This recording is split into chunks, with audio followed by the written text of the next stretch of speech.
Come along with me as I train for my private pilot certificate and head to the airport for pattern work. Shout out to one of my favorite new artists, Stephen Wilson Jr. This is pretty cool. This is an airplane that we passed through on our hangar. That's the airplane of famed NASCAR driver Denny Hamlin and the Joe Gibbs airplane in the background. Beautiful day to fly today. Just perfect light clouds in the sky. Nothing big to worry about.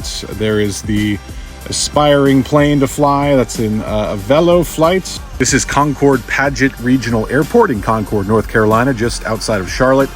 Fun fact, Concord is the third busiest airport in the state of North Carolina. All right, so we start by pre-flighting the airplane. We're walking around checking all the surfaces, making sure that the flaps are good, the ailerons are connected. We're sumping the fuel here.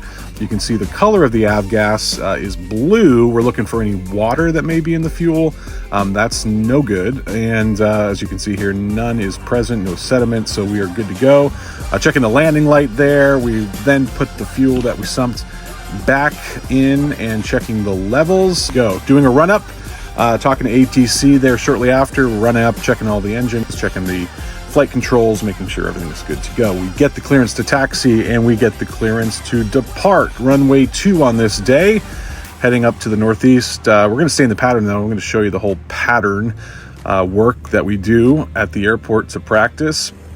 Smoothly applying full power, checking all the instruments to make sure that they are in the green. Right around 55 and rotate, pulling back on the yoke. And we are in the sky and we are flying. So what we're doing here is we are staying in the pattern. On this particular day, got a right-hand closed traffic from the air traffic control. Usually it's left-hand traffic at non-controlled airports. That's usually standard pattern. But on this day, we're taking a right-hand turn. This is called the right crosswind turn, heading into the right downwind leg of the traffic pattern.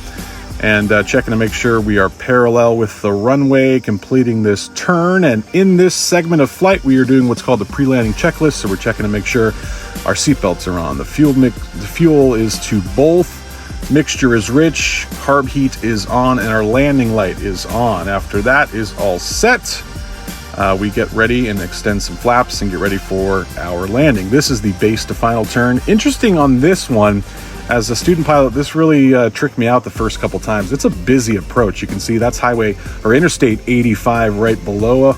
Lots of traffic, lots of activity, lots of things to look at, but you got to stay focused on the runway and those lights there that tell you if you're too high or too low. So we are on a short final here and coming in for a nice smooth landing. On these segments of flights, you'll hear people talk about pitch for airspeed, power for altitude. So we're making small adjustments to make sure that we are in line. At this point, we cross over the numbers, we pull the power back to idle and just glide it in.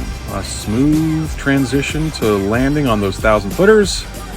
And that is a day in the pattern at Concord Regional Airport.